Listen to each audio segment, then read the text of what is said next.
John Prine was a child, his family did travel to Western Kentucky, where his parents were born. This is not that song. It's a song about that. And here's a fun fact for you. When I was a child, my family did travel to Western Kentucky, where my parents were born. We made the same trip, but the one John Prine wrote this song about one of those trips, and this did not work out quite the same.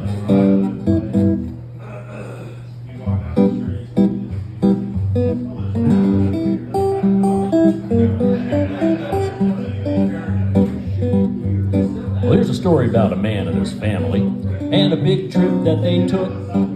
I heard all about it in a restaurant and I read it in a history book. They rented a car at the Erie Canal, but the car didn't have no brake. Said Ma to Pa, my God, this car is gonna fall into the bottomless lake.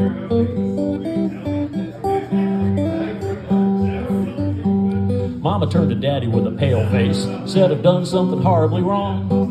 I left the water running in the bathtub, and I think I left the kitchen light on. Then I felt a crash, the car went splash, the compass rolled around and around. Oh, for heaven's sake, we fell in a lake, and I think we're all gonna drown. We are falling down, down to the bottom of a hole in the ground. Smoke 'em if you got 'em. I'm so scared I could hardly breathe. I may never see my sweetheart again. Well, there was plenty of food in the backseat, and the windows were rolled up tight. So we all nibbled on a chicken leg and told stories way through the night. Papa told one that he told before, and the baby got a bellyache. Said Ma to Pa, my God, this car is falling down into the bottomless lake. We are falling down, down to the bottom of a hole in the ground. Smoke 'em if you got 'em. I'm so scared I could hardly breathe. I may never see your sweetheart again.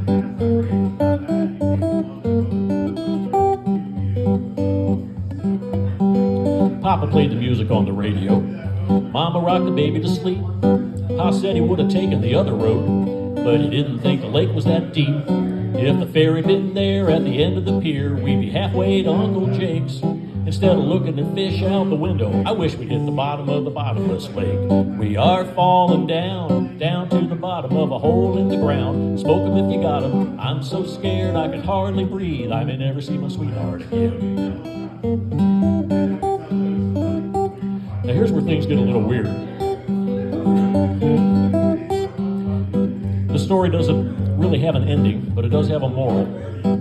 So if you're following along in your programs, when you get to the page with question 6A, what was the moral of the story? This is it. I want everybody to get an A on this. So if you're ever going on a big trip, you better be careful out there. Start everything on your good foot and wear clean underwear. Take along a Bible in the back seat, read of David and Solomon. For if you make a mistake at the bottomless lake, you may never see your sweetheart again. If you should make a mistake at the bottomless lake, you may never see your sweetheart again. If you should make a mistake at the bottomless lake, you may never see your sweetheart again. That's right. Thank you.